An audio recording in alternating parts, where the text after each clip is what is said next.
श्री स्वामी समर्थ. नमस्कार सर्वांना. स्वागत आहे तुमचे श्री स्वामी समर्थ कृपा या माझ्या यूट्यूब चॅनलवर. आजचा दिवस तुम्हाला सुखाचा, आनंदाचा आणि मंगलमय जावो हीच मी स्वामींच्या चरणी प्रार्थना करते आणि आज या नवीन व्हिडिओला सुरुवात करते. 28 ऑगस्ट 2026 वार आहे शुक्रवार आणि या दिवशी आलेलं आहे वरदलक्ष्मी व्रत. बघा, अनेकांना प्रश्न पडतो की वैभव लक्ष्मी व्रत आणि वरदलक्ष्मी व्रत हे एकच आहे का? वैभव लक्ष्मी व्रत सुरू असेल तर वरदलक्ष्मी व्रत केलं तर चालेल का? दोन्ही व्रतांचे उपवास एकत्र करू शकतो का? वरदलक्ष्मी व्रत कधी केलं जातं, कशासाठी केलं जातं, याबरोबरच या व्रताची पूजा मांडणी कधी करावी, सकाळी की संध्याकाळी, पूजा मांडणी कशी करावी, नैवेद्य काय दाखवावा, उद्यापन कसं करावं, याबद्दलची सर्व माहिती मी तुम्हाला आज या व्हिडिओमध्ये सांगणार आहे. यासाठी तुम्ही व्हिडिओ शेवटपर्यंत ऐका. चॅनलवर नवीन असाल तर चॅनलला सबस्क्राईब करा आणि असेच माहितीपूर्ण व्हिडिओ पाहण्यासाठी बेल आयकॉनला देखील प्रेस करा. तर बघा, वरदलक्ष्मी व्रत एकच दिवस केले जाते.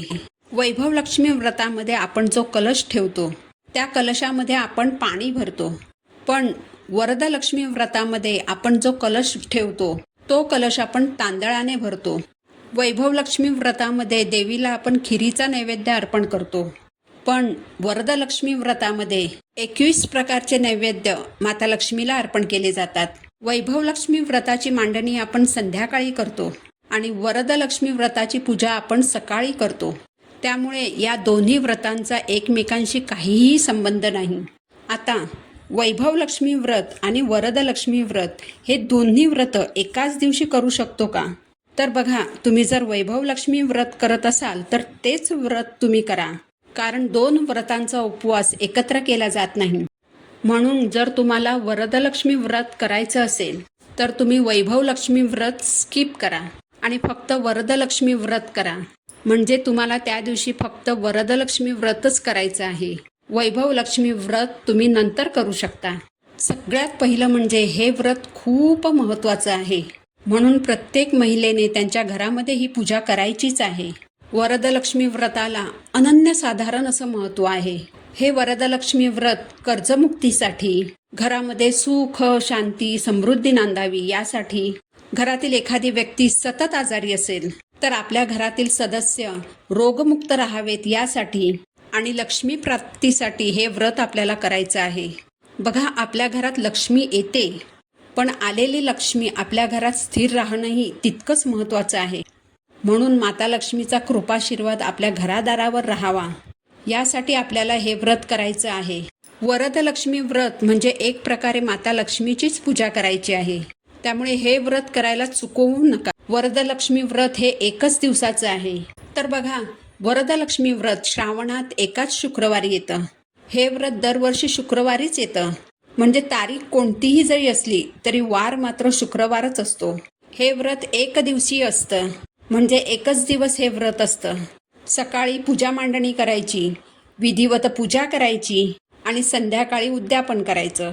व्रत करत असताना सकाळी देवपूजा वगैरे झाल्यानंतर तुम्हाला संकल्प करायचा आहे. संकल्प आपल्याला नेहमीसारखाच करायचा आहे. उजव्या हातात थोडंसं पाणी घ्या, त्यात हळद, कुंकू, फूल, अक्षता टाका. वरदलक्ष्मी मातेचं स्मरण करायचं. तुमचं नाव, गोत्र सांगायचं, तुमची इच्छा सांगायची, तुम्ही कशासाठी हे व्रत करणार आहात आणि किती वर्ष करणार आहात हेही सांगायचं आणि माझ्याकडून हे व्रत निर्विघ्नपणे पार पाडून घ्या अशी मातेला प्रार्थना करायची. संकल्प केल्यानंतर आपल्याला पूजा मांडणी करायची आहे. आता या व्रताची पूजा मांडणी कशी करायची ते बघूया. सकाळी देवपूजा वगैरे झाल्यानंतर जिथे वरदलक्ष्मी व्रताच्या पूजेची मांडणी करायची आहे ती जागा स्वच्छ करून घ्या. त्या जागेवर एक स्वस्तिक काढून त्यावर चौरंग किंवा लाकडी पाट ठेवायचा आहे. पाटाभोवती रांगोळी काढून घ्यायची.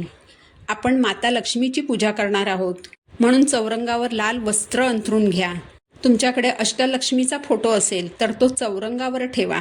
हा फोटो तुम्हाला चौरंगावर भिंतीला टेकून ठेवायचा आहे. अष्टलक्ष्मीचा फोटो जर नसेल, लक्ष्मी मातेचा फोटो असेल तर तो ठेवा.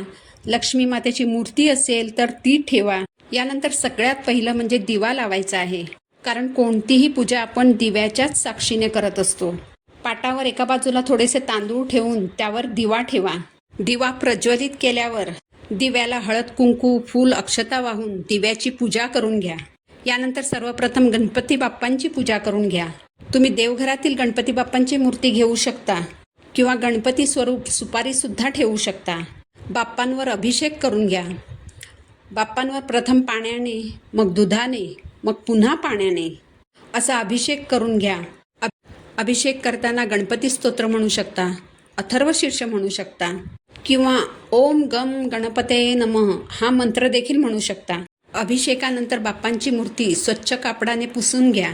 तुमच्याकडे जर विड्याची पानं असतील तर विड्याचे एक जोडपान घेऊन पाटावर ठेवून त्यावर थोडेसे तांदूळ ठेवून बाप्पांची स्थापना करा.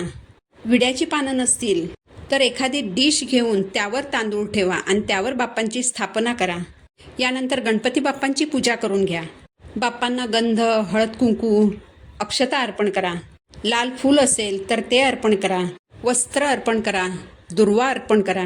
गूळ खोबऱ्याचं नैवेद्य अर्पण करा. बाप्पांना धूपदीपाने ओवाळून घ्या. यानंतर आपल्याला माता लक्ष्मीची पूजा करायची आहे. माता लक्ष्मीची जी मूर्ती तुम्ही पूजेसाठी ठेवणार आहात त्यावर अभिषेक करावा. अभिषेक करताना श्रीसूक्त म्हणायचं आहे. आता श्रीसूक्त तुम्ही 1 वेळा म्हणू शकता, 5 वेळा, 7 वेळा, 11 वेळा म्हणू शकता आणि 16 वेळा देखील म्हणू शकता. अभिषेक करताना किती वेळा श्रीसूक्त म्हणत अभिषेक करायचा हे सर्वस्वी तुमच्यावर आहे. बघा, आपल्या मागण्यांचं गाठोडं खूप मोठं असतं. आपल्या मागण्या खूप असतात आणि आपल्याला खूप काही हवं असतं.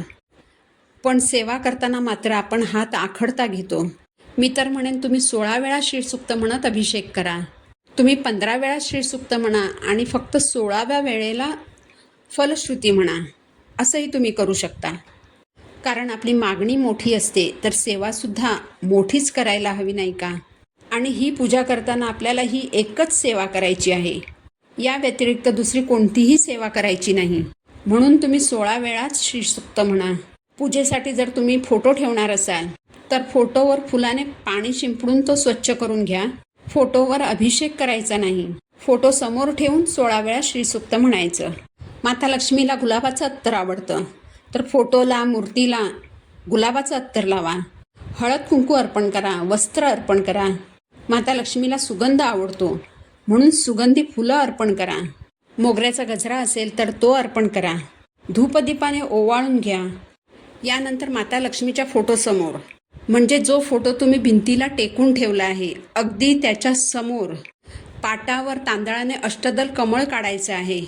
तांदूळ पांढरे असतील तर थोडंसं हळद कुंकू लावून लाल करून घ्या किंवा मग अष्टदल कमळ काढून झाल्यावर त्यावर हळद कुंकू अर्पण करा, तेही चालेल. नंतर अष्टदल कमळावर कलश ठेवा. कलश कोणत्याही धातूचा असेल तरी चालेल. तांब्याचा, पितळेचा किंवा चांदीचा असेल तरी चालेल. कलशावर कुंकवाने स्वस्तिक काढायचं. स्वस्तिकमध्ये 4 बिंदू द्या. बाजूला 2-2 रेषा काढा आणि कलशावर कुंकवाची 5 बोटं ओढायची. हे सर्व करत असताना माता लक्ष्मीचा मंत्र आपल्याला म्हणत राहायचा आहे.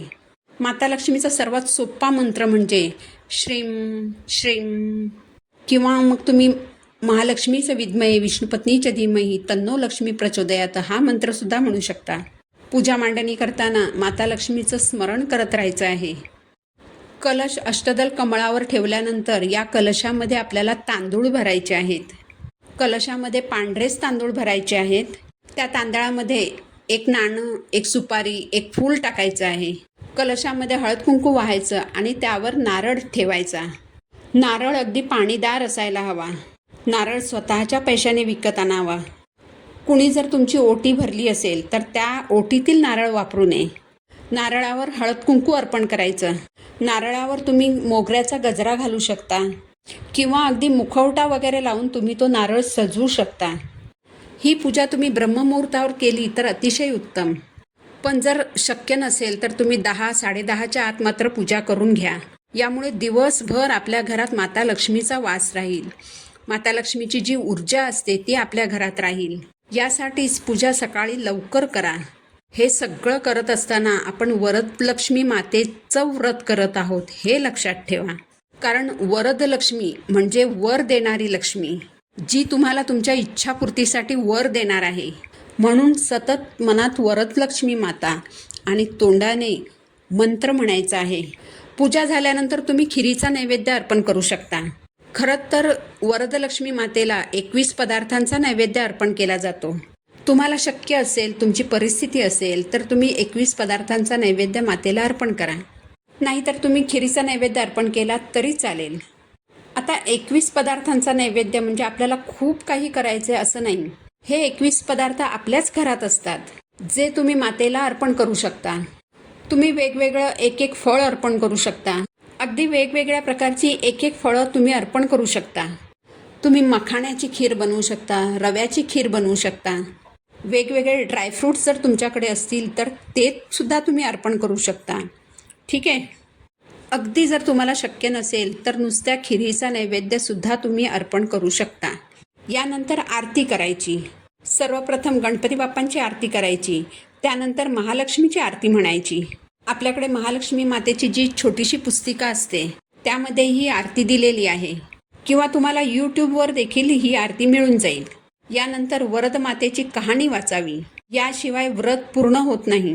या व्रताचा उपवास आपल्याला आपण वैभवलक्ष्मी व्रतामध्ये जसा उपवास करतो तसाच करायचा आहे. संध्याकाळी हा उपवास आपल्याला सोडायचा आहे. ज्यांना गोळ्या औषधं वगैरे चालू असतील त्यांनी उपवासाचे पदार्थ खाल्ल्याशिवाय गोळ्या वगैरे घेऊ नयेत.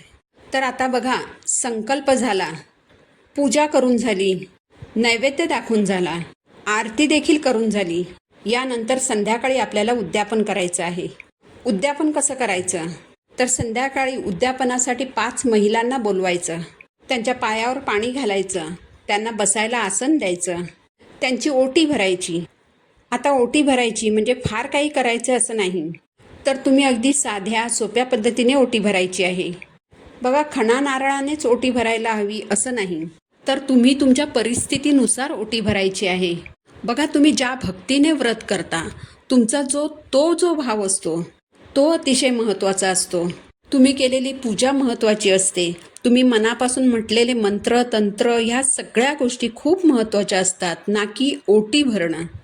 आता ज्यांची परिस्थिती चांगली आहे ते नक्कीच खणा नारळाने ओटी भरू शकतात, पण ते काही फार महत्त्वाचं आहे असं नाही. तुम्ही येणाऱ्या सुवासिनींना मानाने बोलवा, त्यांच्या पायावर पाणी घाला, त्यांना हळद कुंकू लावा. अगदी तांदूळ आणि एक फळ देऊनही तुम्ही त्यांची ओटी भरू शकता. मात्र याच वेळी आपल्याला आपण वरदलक्ष्मी मातेची जी पाटावर पूजा मांडलेली आहे तिची देखील ओटी भरायची आहे. जे सुवासिनींना देणार आहोत त्यानेच आपल्याला मातेचीही ओटी भरायची आहे. नंतर ती ओटी आपल्याला जवळपासच्या मंदिरात देऊन यायची आहे. तुम्हाला जर शक्य झालं तर त्याच दिवशी तुम्ही मंदिरात ओटी देऊन या, पण नाहीच जर शक्य झालं तर दुसऱ्या दिवशी सुद्धा तुम्ही ती ओटी देऊन येऊ शकता. काही हरकत नाही. अशा प्रकारे 5 सुवासिनींची ओटी भरा. त्यांना काहीतरी गोड खायला द्या. तुम्ही नैवेद्यासाठी जी खीर बनवली असेल ती खीर त्यांना थोडी थोडी द्या. शक्य झालं नाही तर थोडं थोडं दूध साखर द्या. जमत असेल तर केशरयुक्त दूध त्यांना प्यायला द्या. जर तुमच्याकडे फळ असेल तर एक एक फळ त्यांना खायला द्या. यथाशक्ती तुम्हाला जसं जमेल तसा त्यांचा आदर सत्कार करा. तर अशा पद्धतीने तुम्ही उद्यापन करायचं आहे.